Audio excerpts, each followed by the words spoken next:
And if we look forward in 5 years' time, in opposition, Keir Starmer made that commitment to spend 2.5% of GDP on defence. We're delivering it 3 years earlier than anyone expected. We made a clear NATO first commitment. We're delivering it. We said we would reset relations with European allies. We're delivering it. We promised more British-based defence investment. We are delivering it. And the Chancellor's decisions at this budget are part of making Britain safer, stronger and more successful. So within this Parliament, I want Britain to become the best place to invest and grow a defence business. I want Britain's armed forces to be the fastest innovating military in NATO. I want the British government investment matched by rising private investment. And I want communities right across Britain to see working people with new skills, new jobs, new hope for their families and for their future. Only Labour has this belief in the extraordinary strengths of Great Britain. The Tories will cut defence again. The Greens want to pull us out of NATO. The SNP spurn the proud Scottish defence industry. And Nigel Farage, he's soft on Putin, weak on NATO, and not to be trusted on national security. It's Labour that is the party of defence. It was Labour that chose NATO. It was Labour that established our UK nuclear deterrent. And today, it is Labour choosing to make our country safer still, while bringing that defence dividend to every part of Britain. And only Labour can do this, because we know at the heart of defence, military and industrial, have always been the working class. So like those who came before us, we rearm in the face of threats, we confront dictators, and we boost our defence industry. And in the process, we can unite our country around this common purpose. That's what this budget will be about. Strong foundations to secure Britain's future. A Labour government delivering for defence, delivering for Britain. Thank you. So I'll now take questions, if I may. And can I start with Carl from ITV? Have we got a mic? Apparently we're using the ones overhead, Secretary. Very good, very good. Thanks very much. Secretary of State, you're asking the British taxpayer to put more money into defence. The Defence Committee says, though, that you need to be clearer with the public about the level of threat and what to expect in the event of a conflict. Can you be straight with people now whose money you're going to spend?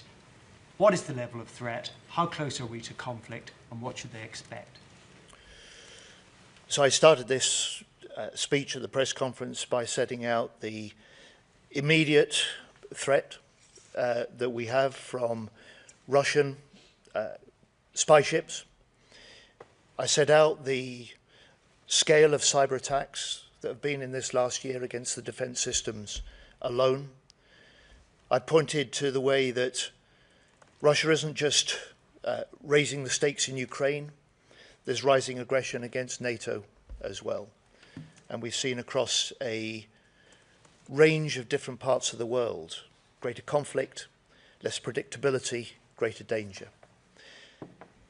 That's why we went to the election promising the British people that we would raise defence spending to 2.5% of GDP, a level we've not seen in this country since Labour was last in government in 2010. We're putting £5 billion into the defence budget in this year alone. We'll hit that 2.6% of NATO GDP by 2027. We've got an ambition to make that 3% in the next Parliament, and we, like the other 31 nations of NATO, have signed up to a 5% target for core defence and national security. This reflects the new era of threat.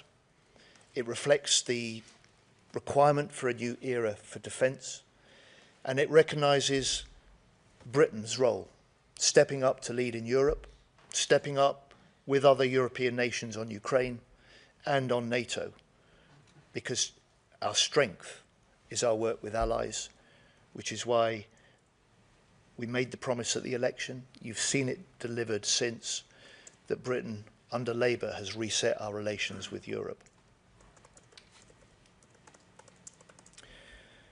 Ben Wright, BBC. Thank you, Mr. Healey.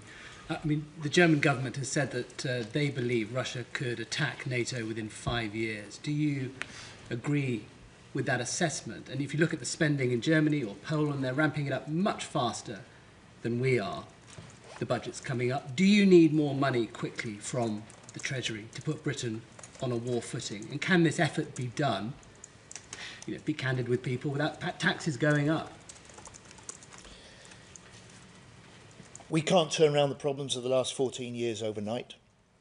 We produced the Strategic Defence Review precisely to give us that vision for the future, to set out the challenges of transforming our armed forces, to make them more ready to fight still, more capable to deter, alongside NATO allies. We set out that NATO first commitment because we recognise that Britain won't fight alone, we won't deter alone, but we have to lead the way, and we have to do so with allies. And it's that long-term commitment, that certain decade of rising defence investment, that has meant that we've now also seen the rising levels of private investment. And so I, in the last year, have spent as much time with investors as I have with industry. I've spent as much time with innovating small firms that hold the key for future capabilities that keep us ahead of our adversaries that I have with the traditional defence businesses. And it's that combination of fresh investment, transformation, and a vision that sees the strength of our British industry as essential to equipping our armed forces and essential to providing a greater deterrence against anybody that would attack us in the future. Ellen Milligan, Bloomberg, please. Thank you. Can you give us more detail on the Russian ship pointing lasers at our pilots? How much of an escalation is that? And on the EU Safe Weapons Fund, was any progress made last night at the dinner between the Prime Minister, Germany and France? And with the deadline coming next week, is no deal better than a bad deal? So on the Yantar, this is the second time in a year that it's entered UK waters. It is part of a Russian fleet designed to put and hold our undersea infrastructure and those of our allies at risk. It isn't just a naval operation, it's part of a Russian program driven by what they call the Main Directorate of Deep Sea Research, or GUGI. And this is designed to have capabilities which can undertake surveillance in peacetime and sabotage in conflict. And that is why we've been determined, whenever the Yantar comes into British wider waters, we track it, we deter it, and we say to Putin, we are ready, and we do that alongside allies. You saw this last year in the way that Britain led the response to attacks on critical infrastructure with other Baltic and Nordic nations, and then NATO stepped in as well with their operation. So it's a demonstration, if you like, of a British readiness to act, a British capability to act, because make no mistake, we will not tolerate a threat to the British people's essential connections underwater. And on the SAFE programme, we were pleased when we signed the UK-EU Security and Defence Partnership. It was a milestone in resetting relations with Europe. We recognise, like President von der Leyen did, the importance of all European nations contributing to European security. So we've negotiated seriously throughout this period for participation in SAFE. But we've always made clear, whilst we were willing to pay a fair share of the costs of this programme, any deal had to be good value for money for our British taxpayers, had to be good value for our British defence industry. And I hope the Commission will get to the point that we can participate, but whether or not we do, in or out of SAFE, make no mistake, we are doing the deals with other European nations so that British industry and the strengths that we can bring to future wider European security, we will continue to do that in or out of SAFE. We will continue to win the export deals that benefit Britain. We will continue to provide the systems and weaponry and the innovation that helps make Europe safer. Rob Powell, Sky. Just to follow on from that on the Yantar, is this the first time that lasers have been used by a Russian vessel against pilots?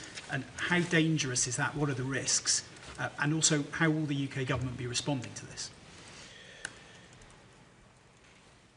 Clearly, anything that impedes, disrupts or puts at risk pilots in charge of British military planes is deeply dangerous.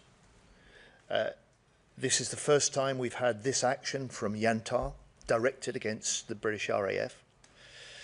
We take it extremely seriously. I have changed the Navy's rules of engagement so that we can follow more closely, monitor more closely the activities of the Yantar when it's in our wider waters.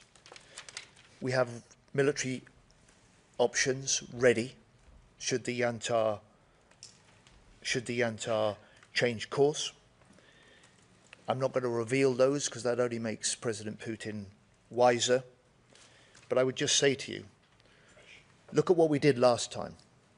When the Yantar was in British waters, we surfaced a nuclear-powered British attack submarine close to that ship. A submarine that they did not know was there, that had helped track its every movement before. And look at what I'm going to do this afternoon. I shall go to Plymouth. I shall open a new factory, a British-based factory that has come directly from the Trinity House Agreement with Germany last year, with fresh investment into the UK, where we can start to design and manufacture the sea and undersea drones that will help reinforce exactly the sort of security that is threatened by the actions of Putin and his spy ships like Yantar. Charlie Parker, The Times. Thank you. What do you make of the Defence Committee's assessment that it's highly likely the US will withdraw from Europe under President Trump and its subsequent call for Britain to rapidly replace its American military systems? Sorry, whose assessment was that? The Defence Committee's in its report today. I take a different view. The British government takes a different view. The Prime Minister takes a different view, and I would suggest the Select Committee looks at the commitment that President Trump and the US made back at the NATO Hague summit in June, where the US led the way alongside the other 31 nations in NATO with the UK in making that long-term commitment to NATO, that long-term commitment to increasing defence investment, because we recognise that together we need to step up the deterrence, and we are. We need to step up our capabilities to defend the wider Europe, and we are. And we recognised also that security through NATO in the Euro-Atlantic area is indivisibly linked with wider security in the Indo-Pacific.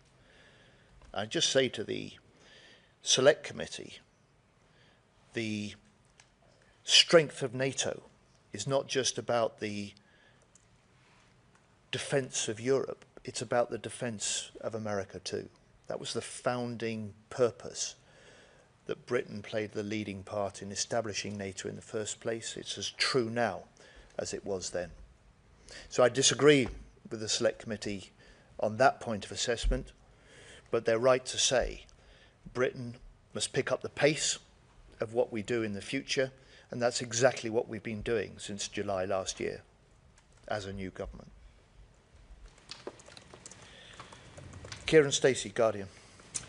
Thank you. Can I ask a little bit more about the threats that we learnt about yesterday coming from China, especially on LinkedIn? Do you know if any ministers or government advisors were contacted over LinkedIn in this way? Do you have any intelligence on whether these are real people or not?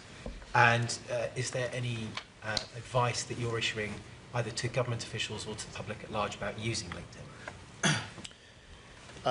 In reverse order, Kieran, the Speaker issued advice to all MPs. The Speaker, with the head of MI5, set out the nature of the spying threat that had been established. I have no information about whether officials in government were subject to the same sorts of activities. And the Security Minister made a statement in the Commons yesterday which set out the confirmation about the new espionage plan the government has put in place and set out details of 170 million in extra investment that will go into securing the communication systems on which government in particular relies. Emilio from Playbook, please. Hi, thanks very much. Why have we done a deal with Turkey to sell them our jets when they are the third global largest importer of Russian oil, funding the Russian war machine? Because Turkey, like the UK, is an important member of NATO. Because Turkey, like the UK, is a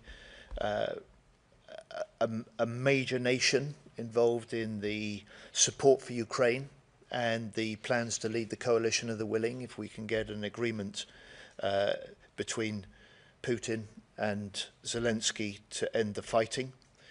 And because working with other NATO allies together, bringing yet another nation into that group of typhoon flying nations allows us to strengthen that wider European security, to respond to this new era of threats that we face, and it allows us also to boost the direct investment that underpins, in this case, 20,000 UK jobs. So this deal, the biggest British fighter jet deal for 20 years, will secure those jobs for years to come. And then finally, Arj Singh, please. Hello, Defence Secretary. I wanted to come back on the Safe Rearmament Fund, if I could. The two sides, according to reports, are really far apart on this. The EU's demanding billions of euros, we're offering hundreds of millions of pounds. How do you rate the chances of a deal by the deadline in, I think, 12 days? And, I mean, what's your message to the EU on this, given the threats to European security as a whole? My message to the EU is what it's always been. We want a deal. Back in May, the President von der Leyen talked about a deal within weeks on SAFE, and we've been negotiating at each stage, ready for a deal, but also clear. Clear that we're ready to pay a contribution to the costs of running the scheme. That's fair. Ready to pay if there is good value for money for our taxpayers and our industry. And we've waited weeks within the negotiations for the chance to see the European proposals in some important areas. And for us, we're ready to be part of this scheme, but we're not ready to be willing at any price. And for us as the UK, we have an industry that's second to none in Europe. We will do these deals with other European countries. We will play our part in reinforcing European security. And we recognise that responsibility we have as Britain amongst European nations, particularly those in NATO, to play that role in future.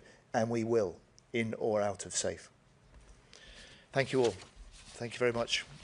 And to those of you who are due to come with me to Plymouth, and look forward to seeing you down there at the factory. Thank you.